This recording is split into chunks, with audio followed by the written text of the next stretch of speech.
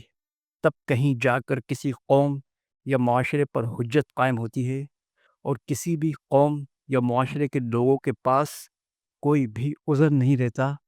کہ وہ ان کے اس اعلیٰ و عرفہ کردار، اس اعلیٰ و عرفہ اخلاق پر کسی طرح کی انگلی اٹھا سکیں۔ اور تب کہیں جا کر کسی قوم یا معاشرے کے لوگ یہ گواہی دیتے ہیں کہ یہ پیغمبر یا رسول علیہ السلام سچے ہیں، الصادق ہیں اور الامین ہیں۔ محترم نیرج اتری صاحب، اپنے گھر والے کیا، خون کے رشتے کیا، خاندان والے کیا، دوست و احباب کیا اور عام لوگ کیا، محترم نیرج اتری صاحب بد سے بدترین دشمن تک یہ گواہی دینے پر مجبور ہو جاتے ہیں کہ یہ نبی، پیغمبر یا رسول علیہ السلام سچے، الصادق اور الامین ہیں۔ محترم نیرج اتری صاحب، سیرت کی کتابوں میں نبی اکرم صلی اللہ علیہ وسلم کے بدترین دشمنوں کی یہ گواہیاں تک موجود ہیں کہ آپ صلی اللہ علیہ وسلم سچے،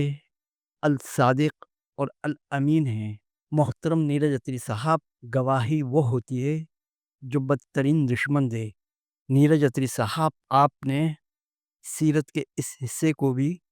جانتے بوجھتے ہوئے چھپایا ہے۔ محترم نیرج اتری صاحب، از روئے قرآن آپ کتاب کے کچھ حصوں کو ظاہر کرتے ہیں اور اکثر حصوں کو چھپاتے ہیں۔ محترم نیرج اتری صاحب، آپ نے سیرت کے اس حصے کو بھی جانتے بوجھتے ہوئے چھپایا ہے۔ کیا عتبہ بن ربیعہ کی ایک گواہی موجود نہیں ہے جب اس نے عرب کے تمام مشرکین سرداروں کو یہ کہا تھا کہ تم لوگ جانتے ہو کہ محمد صلی اللہ علیہ وسلم کبھی جھوٹ نہیں بولتے؟ کیا نضر بن حارث، جس نے نبی اکرم صلی اللہ علیہ وسلم کو بہت ہی زیادہ تکلیفیں پہنچائی تھی اور بہت ہی زیادہ اذیت پہنچائی تھی، محترم نیرج اتری صاحب، اس نضر بن حارث کی یہ گواہی موجود نہیں ہے جب اس نے عرب کے مشرکین سرداروں سے کہا تھا کہ محمد صلی اللہ علیہ وسلم تم سب میں سب سے زیادہ سچے اور سب سے زیادہ امانت دار ہیں؟ کیا سیرت کی کتابوں میں نضر بن حارث کی گواہی موجود نہیں ہے؟ محترم نیرج اتری صاحب، کیا نبی اکرم صلی اللہ علیہ وسلم کے سب سے زیادہ بدترین دشمن ابو جہل کی یہ گواہی موجود نہیں ہے کہ ابو جہل جیسے بدترین دشمن بھی یہ گواہی دینے پر مجبور ہو گئے کہ محمد صلی اللہ علیہ وسلم جو کہتے ہیں سچ کہتے ہیں، وہ جھوٹ نہیں بولتے؟ نبی اکرم صلی اللہ علیہ وسلم کا رسول ہونے کا دعویٰ سچا ہے، وہ جھوٹ نہیں بولتے۔ محترم نیرج اتری صاحب، پیغمبر یا رسول اپنی مرضی سے پیغمبر یا رسول ہونے کا دعویٰ نہیں کرتے۔ محترم نیرج اتری صاحب، پیغمبر یا رسول اپنے جی سے یا اپنی خواہش نفس سے نہیں بولتے بلکہ اپنے رب کی مرضی سے بولتے ہیں۔ نیرج اتری صاحب، جو منہ رب کی مرضی سے کھلتا ہے، ہدایت اور علم اسی منہ سے ملتا ہے۔ نیرج اتری صاحب، اور جس انسان کا منہ اپنی مرضی سے، اپنی خواہش نفس سے کھلتا ہے، اس منہ سے گمراہی اور بربادی ہی ملتی ہے۔ وہ خود تو گمراہی اور بربادی کی کھائی میں گرتا ہے اور اپنے ساتھ ہزاروں نہیں بلکہ لاکھوں لوگوں کو اس گمراہی اور بربادی کی کھائی میں لے کر گرتا ہے۔ محترم نیرج اتری صاحب، اگر کوئی شخص پیغمبر یا رسول ہونے کا دعویٰ کرتا ہے اور کہتا ہے کہ آج سے جیسس یا رام کے میسیجز میرے تھرو آئیں گے، کسی اور کے تھرو نہیں آئیں گے، تو اسے سب سے پہلے تو یہ ثابت کرنا ہوگا کہ اس کے گھر والے، اس کے محلے والے، اس کے دوست و احباب اور اس کی قوم کے لوگ یہ گواہی دیں کہ وہ سچا، صادق اور امین ہے، اور اس نے ہمیشہ سچ ہی بولا ہے، کبھی جھوٹ نہیں بولا ہے، اور ہم نے ہمیشہ اس پر سچ ہی کا تجربہ کیا ہے۔ محترم نیرج اتری صاحب، کیا اس طرح کا کوئی قانون ہے کہ کوئی بھی شخص منہ اٹھا کر چلا آئے اور پیغمبری کا دعویٰ کر دے؟ محترم نیرج اتری صاحب،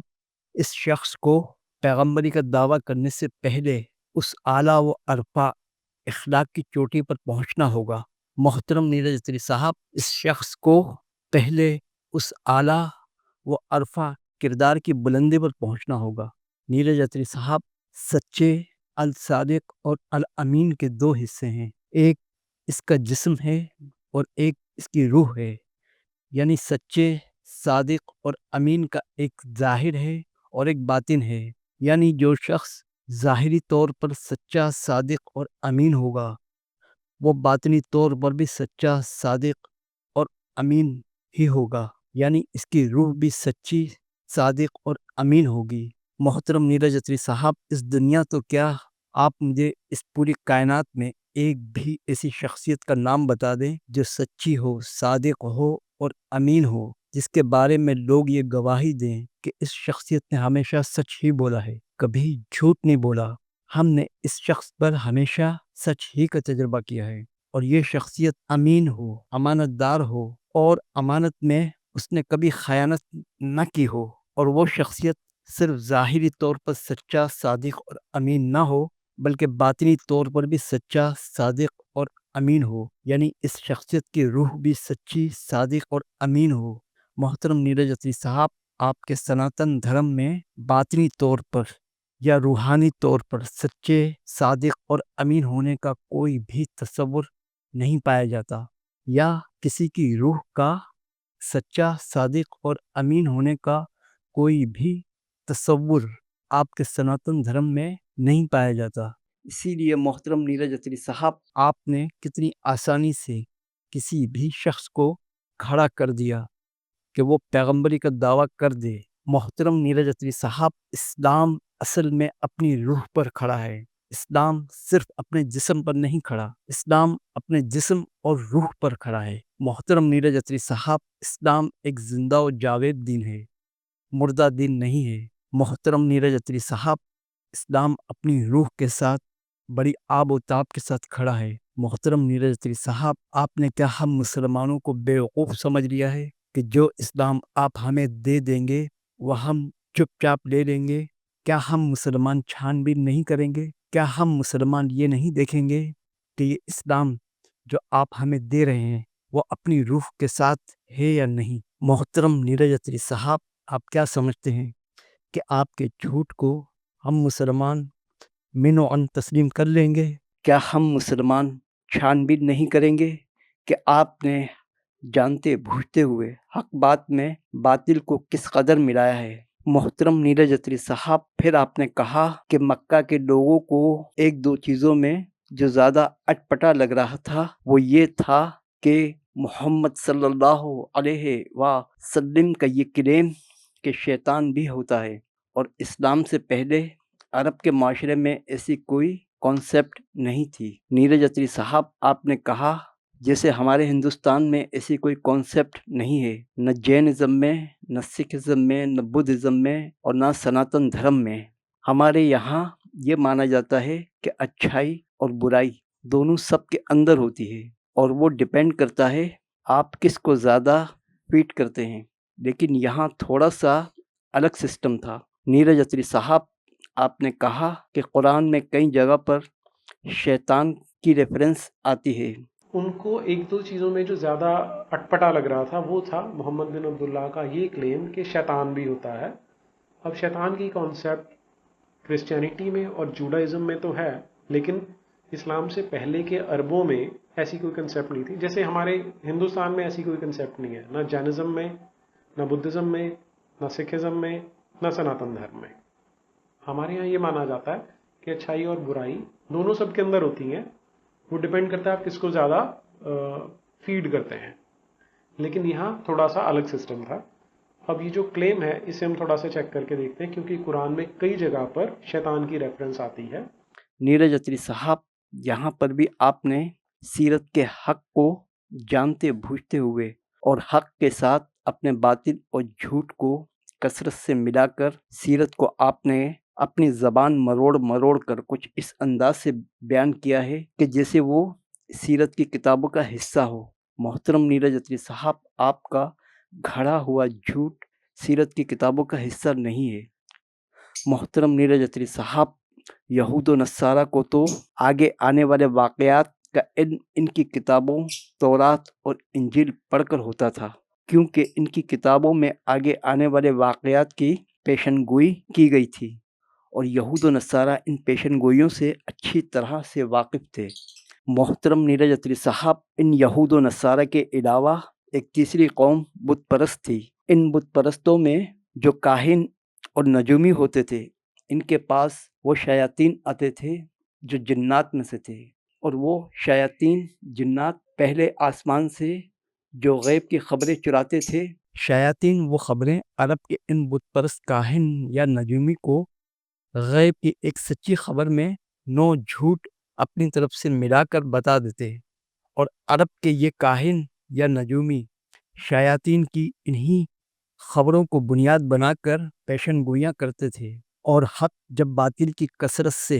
جھوٹ کے ساتھ پیشن گوئیوں کی شکل میں عام انسانوں تک پہنچتا تو اس سے انسانیت گمراہ ہو کر بربادی کی کھائی میں جا گرتی. محترم نیرج اتری صاحب، عرب کے بت پرست کاہن یا نجومی ان شیاطین جنات سے اچھی طرح سے واقف تھے. نہ صرف واقف تھے بلکہ یہ کاہن اور نجومی ان شیاطین کی پوجا اور عبادت بھی کرتے تھے. محترم نیرج اتری صاحب، شیطان کسی فرد یا شخصیت کا نام نہیں ہے،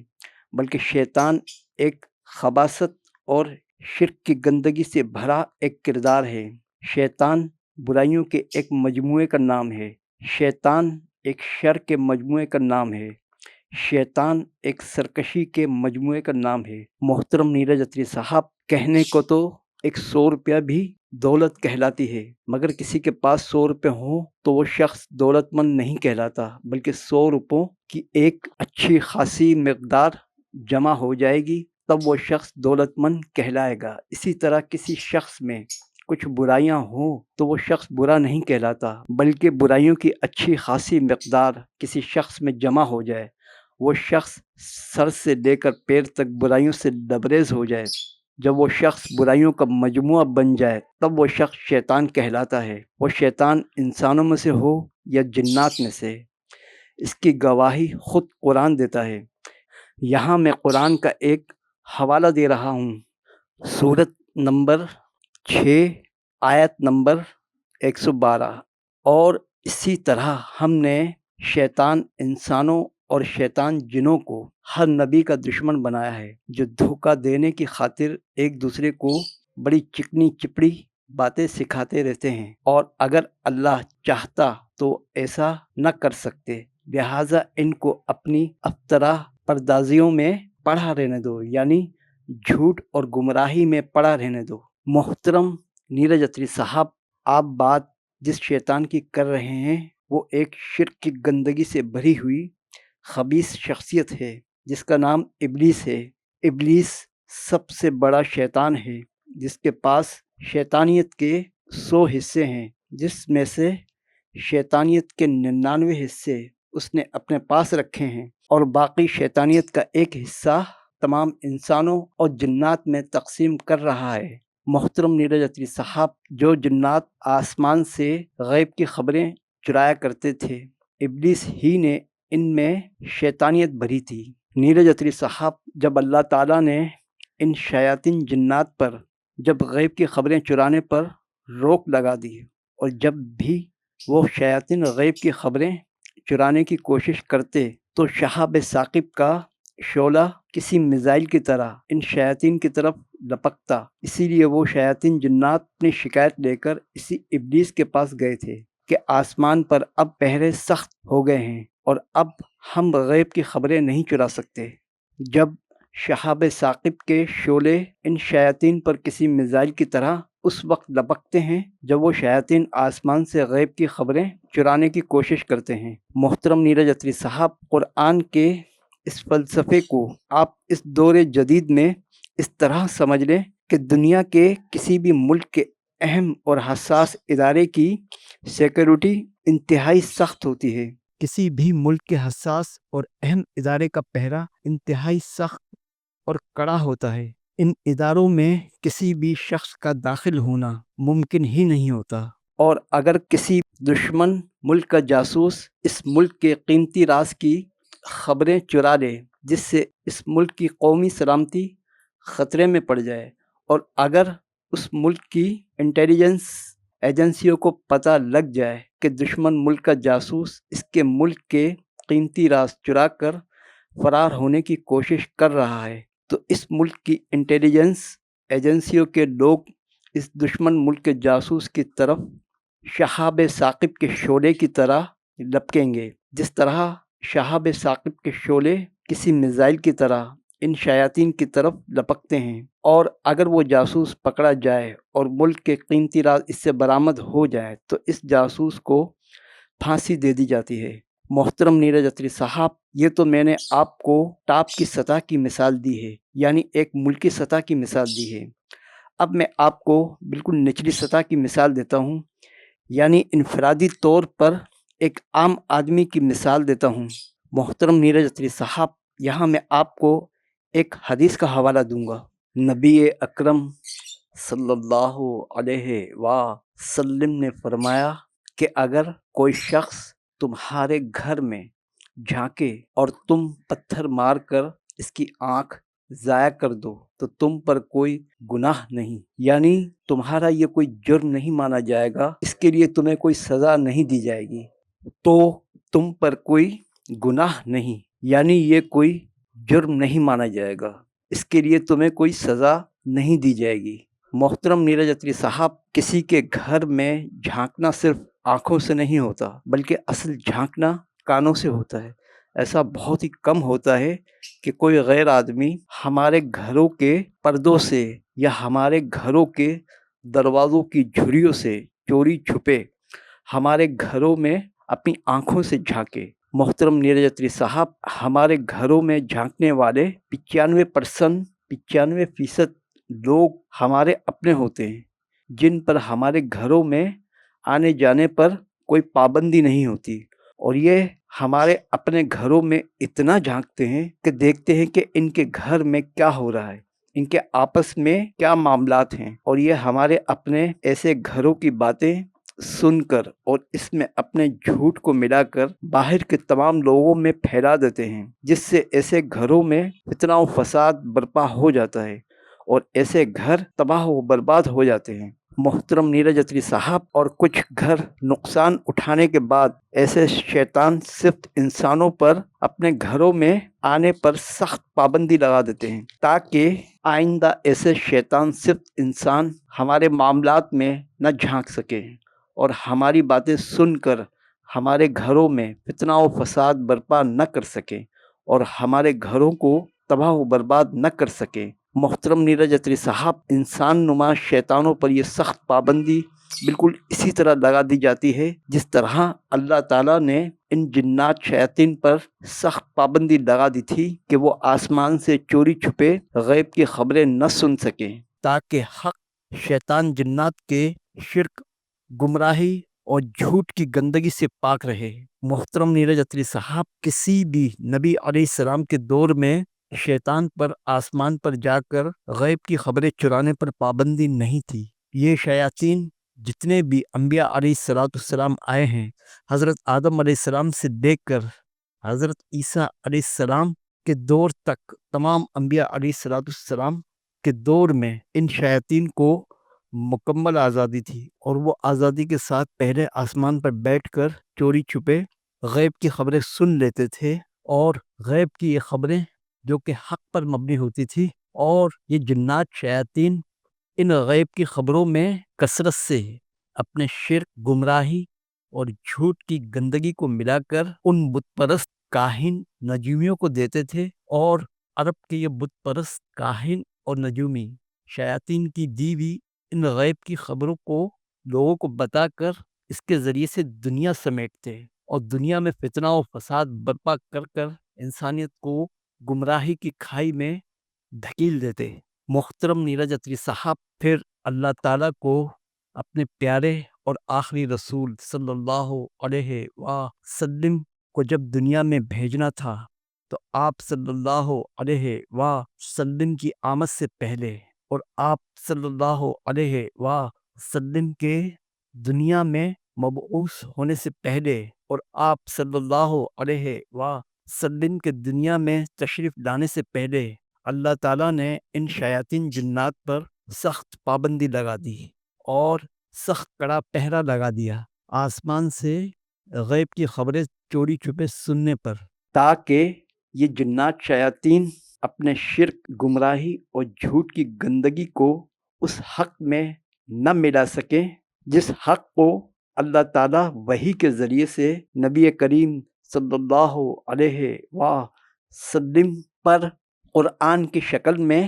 نازل کرنا تھا۔ جب اللہ تعالیٰ کسی وحی کو نبی اکرم صلی اللہ علیہ وسلم پر نازل کرتا تو اس وحی کی بازگشت پہلے آسمان تک سنائی دیتی اور یہ شیاطین اس وحی کو سننے کی کوشش کرتے۔ اللہ تعالیٰ نے اتنا سخت ترین پہرا لگا دیا، اتنی سخت سے سخت پابندی لگا دی ان شیاطین کے چوری چھپے اس وحی کو جو کہ حق ہے، اور یہ شیاطین اس وحی کو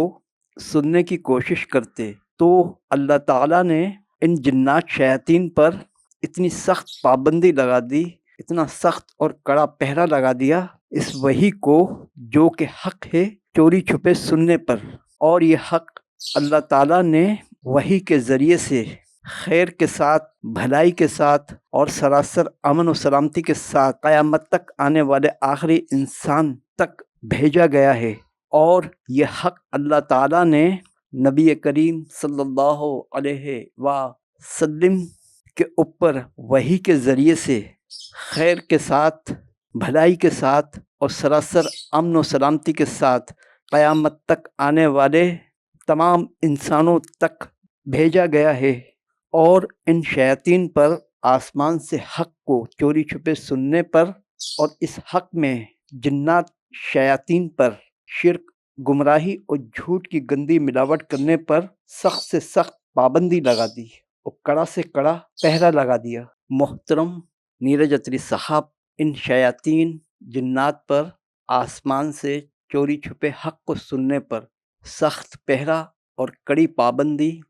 صرف اور صرف نبی آخر الزماں حضرت محمد صلی اللہ علیہ وسلم کو دنیا میں مبعوث کرنے سے پہلے، نبی آخر الزماں حضرت محمد صلی اللہ علیہ وسلم کو دنیا میں بھیجنے سے پہلے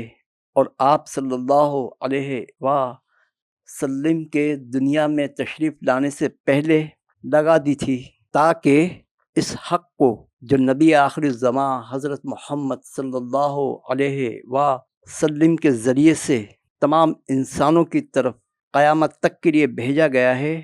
ان شیاطین جنات اور ان شیاطین انسان کے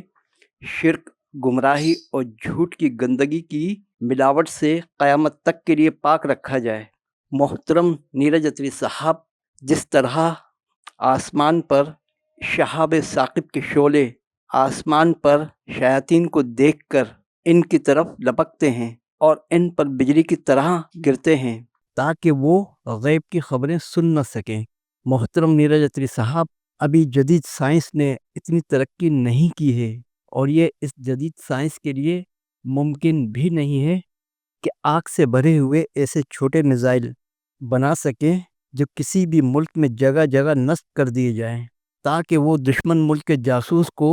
دیکھتے ہی شہاب ثاقب کے شعلے کی طرح بجلی بن کر ان کی طرف لپکے اور ان پر گرے، تاکہ ملک کے قیمتی راز چوری نہ ہو سکیں۔ محترم نیرج اتری صاحب، آپ نے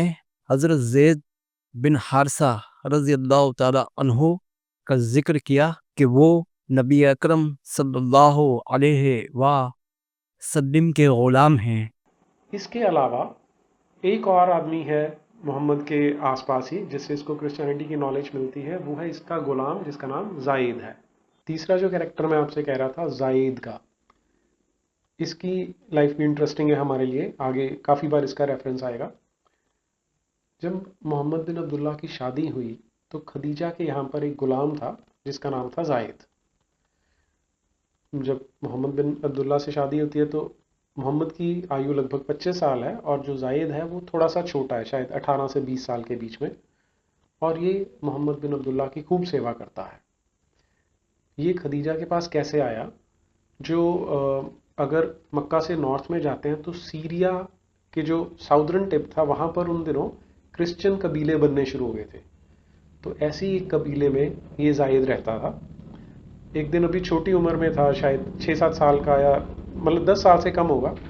جب یہ اپنی ماں کے ساتھ ٹریول کر رہا تھا اور وہاں پر کچھ ڈکیت آتے ہیں اور وہ اس کو ماں سے چھین کے لے جاتے ہیں اور اس کو ایک منڈی میں لے جا کے بیچ دیا ایز اے غلام۔ تو خدیجہ کا ایک کزن اس کو غلام خرید کے لے آیا اور اس نے پھر یہ خدیجہ کو دیا۔ اس طرح سے خدیجہ کے گھر میں زائد پہنچتا ہے۔ تو جب محمد بن عبداللہ کے پاس یہ سیوا کرنے لگا تو وہاں پر کچھ لوگوں نے اس لڑکے کو پہچان لیا،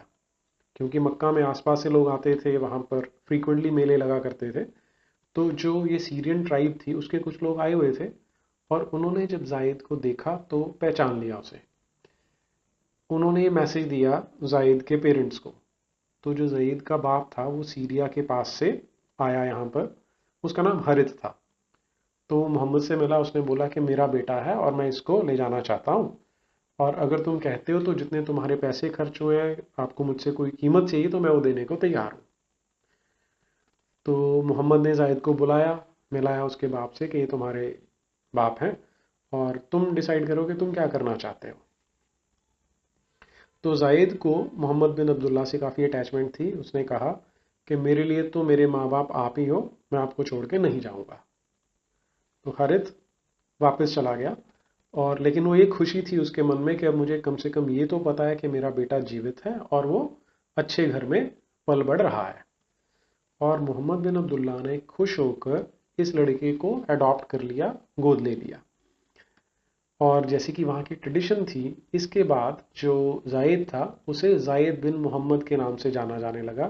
کہ زائد دا سن آف محمد، یا زائد محمد کا بیٹا۔ محترم نیرج اتری صاحب، آپ نے سیرت کے اس حصے کو بھی جان بوجھ کر اور جانتے بوجھتے ہوئے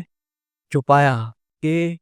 حضرت زید کو نبی اکرم صلی اللہ علیہ وسلم نے حضرت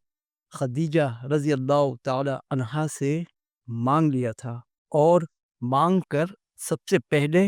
نبی اکرم صلی اللہ علیہ وسلم نے حضرت زید کو غلامی سے آزاد کر دیا تھا، اور حضرت زید نبی اکرم صلی اللہ علیہ وسلم کے پاس ایک خدمت گزار کی حیثیت سے رہنے لگے تھے۔ محترم نیرج اتری صاحب، کسی کی دشمنی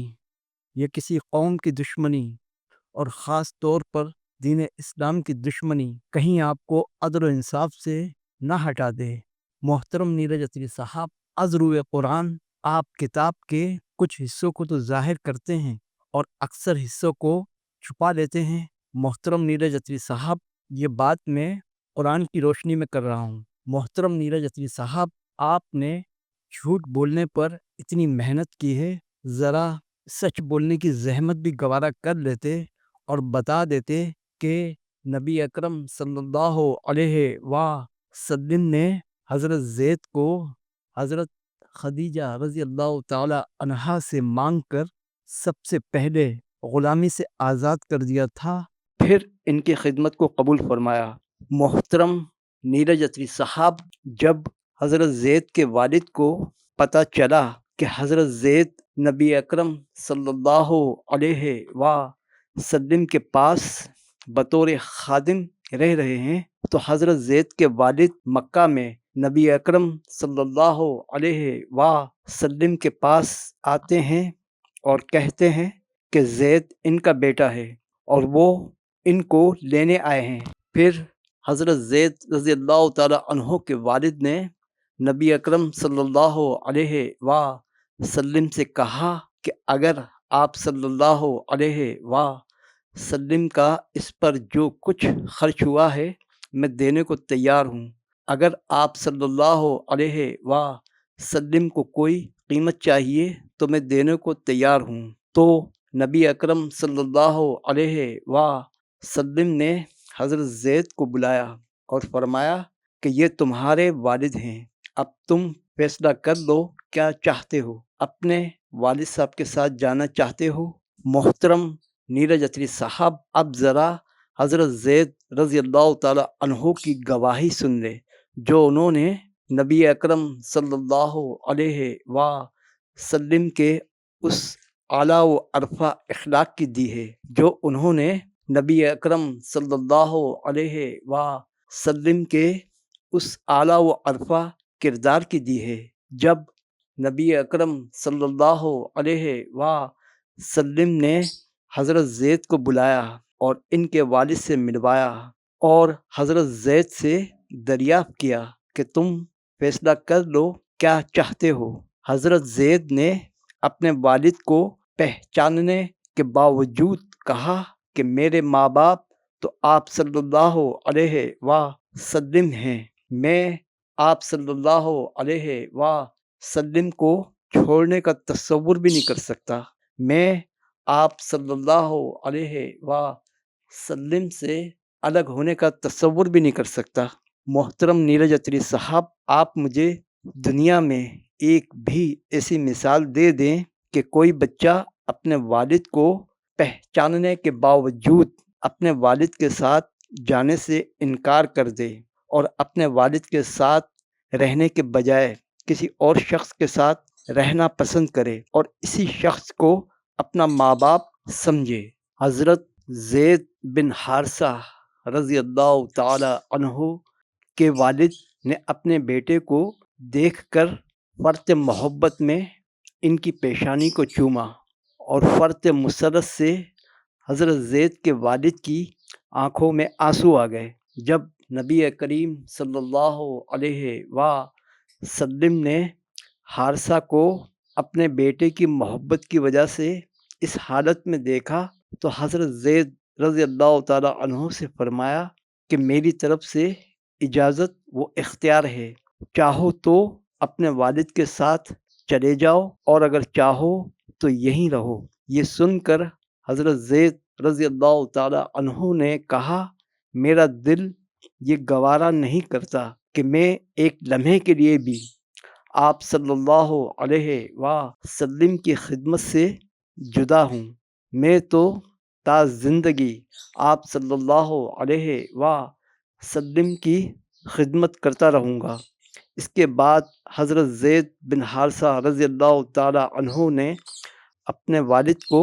رخصت کیا اور خود نبی اکرم صلی اللہ علیہ وسلم کی خدمت میں رہنا منظور کیا۔ حضرت زید رضی اللہ تعالی عنہ کے والد کو خوشی اس بات کی تھی اور ان کا دل اس بات سے مطمئن تھا کہ ان کا بیٹا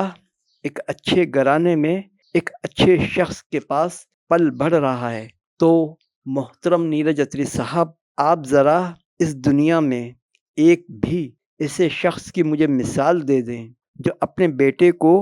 کسی اور کے حوالے کر کے یہ گواہی دے کہ میرا بیٹا ایک اچھے گھرانے میں اور ایک اچھے شخص کے پاس پل بڑھ رہا ہے۔ محترم نیرج اتری صاحب، اگر دنیا میں ایسی کوئی ایک بھی مثال ہے تو آپ ثابت کر دیں، بیٹے کی بھی اور باپ کی بھی۔ محترم نیرج اتری صاحب، حضرت زید پر جو غلامی کا داغ لگ چکا تھا، اس غلامی کے داغ کو مٹانے کے لیے ایک تو نبی اکرم صلی اللہ علیہ وسلم نے حضرت زید کو غلامی سے آزاد کر دیا تھا اور دوسرا نبی اکرم صلی اللہ علیہ وسلم حضرت زید کے جواب سے خوش ہو کر نبی اکرم صلی اللہ علیہ وسلم نے حضرت زید کو خانہ کعبہ لے جا کر یہ اعلان کر دیا کہ آج سے زید میرا بیٹا ہے اور اسے زید بن محمد کے نام سے پکارا جائے۔ محترم نیرج اتری صاحب، نبی اکرم صلی اللہ علیہ وسلم نے ایک غلام کو آزاد کر کے اپنا منہ بولا بیٹا بنا کر اتنی عزت دی تاکہ حضرت زید پر سے غلامی کا داغ دھل جائے۔ نبی اکرم صلی اللہ علیہ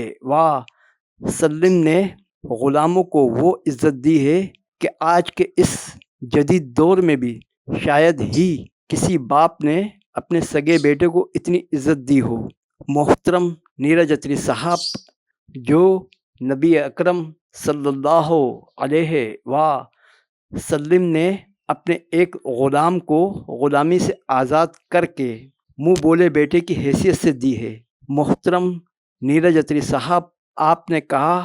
نبی اکرم صلی اللہ علیہ وسلم نے پہلے حضرت علی رضی اللہ تعالیٰ عنہ کو اپنا منہ بولا بیٹا بنا لیا اور دوسرا حضرت زید کو منہ بولا بیٹا بنا لیا۔ تو ایک تو علی کو پہلے گود لیا ہوا تھا، اب یہ دوسرا بیٹا ہو گیا جو اس نے اپنی گود میں لیا تھا۔ محترم نیرج اتری صاحب، آپ ذرا سیرت طیبہ کا اچھی طرح سے مطالعہ کر لیں، پھر آپ بات کریں۔ محترم نیرج اتری صاحب، نبی اکرم صلی اللہ علیہ وسلم نے صرف اور صرف حضرت زید کو ہی منہ بولا بیٹا بنایا تھا، حضرت علی رضی اللہ تعالیٰ عنہ کو منہ بولا بیٹا نہیں بنایا تھا۔ نبی اکرم صلی اللہ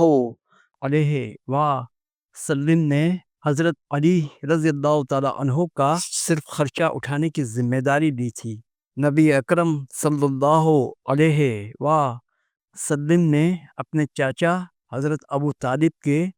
بیٹوں میں سے صرف حضرت علی رضی اللہ تعالیٰ عنہ کا خرچہ اٹھانے کی ذمہ داری اپنے چاچا حضرت ابو طالب سے لی تھی۔ محترم نیرج اتری صاحب، اب میں آپ کو ایک گواہی اور سنا دیتا ہوں جو ایک صحابی حضرت انس بن مالک رضی اللہ تعالیٰ عنہ نے نبی اکرم صلی اللہ علیہ وسلم کے اس اعلیٰ و عرفہ اخلاق، نبی اکرم صلی اللہ علیہ وسلم کے اس اعلیٰ و عرفہ کردار کے بارے میں دی ہے۔ حضرت انس بن مالک جب 9 برس کے تھے تو ان کی والدہ ان کو لے کر نبی اکرم صلی اللہ علیہ وسلم کی خدمت اقدس میں حاضر ہوئیں اور آپ صلی اللہ علیہ وسلم سے درخواست کی کہ آپ صلی اللہ علیہ وسلم میرے بیٹے کو اپنی خدمت گزاری کے لیے رکھ لیں، اور یہ آپ صلی اللہ علیہ وسلم کی صحبت میں رہ کر آپ صلی اللہ علیہ وسلم کی خدمت کرتا رہے گا۔ حضرت انس بن مالک رضی اللہ تعالیٰ عنہ 9 برس کی عمر میں نبی اکرم صلی اللہ علیہ وسلم کے پاس آئے تھے اور 10 برس تک حضرت انس بن مالک نبی اکرم صلی اللہ علیہ وسلم کی خدمت گزاری میں آپ صلی اللہ علیہ وسلم کی صحبت میں رہے، اور 10 برس تک نبی اکرم صلی اللہ علیہ وسلم کی صحبت میں رہنے کے بعد جو گواہی حضرت انس بن مالک رضی اللہ تعالیٰ عنہ نے نبی اکرم صلی اللہ علیہ وسلم کے اس اعلیٰ و عرفہ اخلاق، نبی اکرم صلی اللہ علیہ وسلم کے اس اعلیٰ و عرفہ کردار کی دی ہے۔ محترم نیرج اتری صاحب، ذرا وہ سن لیں۔ محترم نیرج اتری صاحب، حضرت انس بن مالک رضی اللہ تعالیٰ عنہ نے فرمایا کہ ان 10 سالوں کے عرصے میں نبی اکرم صلی اللہ علیہ وسلم نے ڈانٹنا تو کجا، یہ تک نہیں کہا کہ اے انس تم نے یہ کام کیوں نہیں کیا، بلکہ نبی اکرم صلی اللہ علیہ وسلم خود اٹھ کر وہ کام کر لیا کرتے تھے، یعنی جو کام حضرت انس بن مالک سے کہا گیا ہو اور وہ کام حضرت انس بن مالک نے نہ کیا ہو تو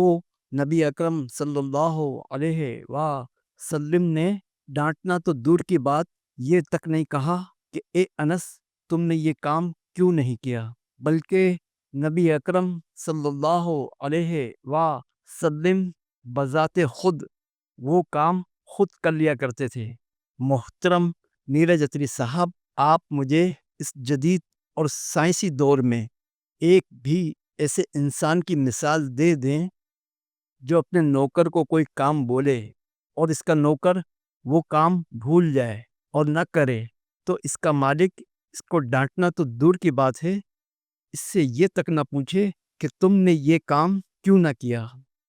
اور خود وہ مالک اٹھ کر وہ کام کر لے۔ محترم نیرج اتری صاحب، آپ مجھے اس جدید اور سائنسی دور میں ایک بھی ایسے شخص کی ذرا مثال تو دے دیں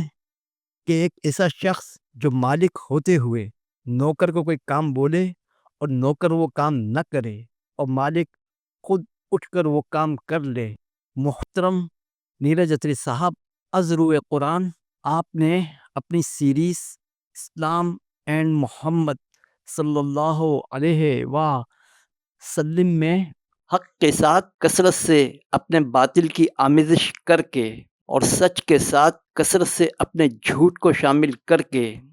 نبی آخر الزماں حضرت محمد صلی اللہ علیہ وسلم کی سیرت طیبہ پر جو سیریز آپ نے بنائی ہے، میں نے اپنی سیریز نبی آخر الزماں حضرت محمد صلی اللہ علیہ وسلم اینڈ اسلام کے پارٹ 2 کے ان تینوں حصوں میں ABC کے پارٹ میں نے اپنی سیریز نبی آخر الزماں حضرت محمد صلی اللہ علیہ وسلم اینڈ اسلام کے پارٹ 2 میں آپ کے باطل کو حق سے بالکل علیحدہ کر دیا ہے، آپ کے باطل کو حق سے بالکل الگ کر دیا ہے، واضح کر دیا ہے، آپ کے باطل کو حق سے بالکل نمایاں کر دیا ہے۔ محترم نیرج اتری صاحب، اس سیریز میں نے سچ کے ساتھ آپ کے جھوٹ کو بالکل علیحدہ کر دیا ہے، سچ کے ساتھ آپ کے جھوٹ کو بالکل الگ کر دیا ہے، واضح کر دیا ہے، نمایاں کر دیا ہے، تاکہ سننے والے کو پتہ چلے کہ حق کیا ہے اور باطل کیا ہے۔ حق اور باطل بالکل میں نے حد الامکان علیحدہ کر دیا ہے۔ محترم نیرج اتری صاحب، قرآن کا ایک نام الفرقان ہے۔ یہ قرآن حق و باطل میں فرق کرنے والی چیز ہے۔ یہ قرآن حق اور باطل میں فرق کرنے والی کتاب ہے۔ محترم نیرج اتری صاحب، انہی الفاظوں کے ساتھ میں اپنی ویڈیو کا اختتام قرآن کی اس آیت کے ساتھ کروں گا، سورت نمبر 18 آیت نمبر 56، سورہ 18 آیت 56۔ اور ہم جو پیغمبروں کو بھیجا کرتے ہیں تو صرف اس لیے کہ لوگوں کو خدا کی نعمتوں کی خوشخبریاں سنائیں اور عذاب سے ڈرائیں، مگر کافروں کا حال یہ ہے کہ وہ باطل کے ہتھیار لے کر حق کو نیچا دکھانے کی کوشش کرتے ہیں تاکہ اس کے ذریعے سے حق کو ڈگمگا دیں، اور انہوں نے میری آیتوں کو اور انہیں جو تنبیہ کی گئی تھی اس کو مذاق بنا رکھا ہے۔ انہی الفاظوں کے ساتھ میں اپنی ویڈیو کا اختتام کرتا ہوں۔ السلام علیکم۔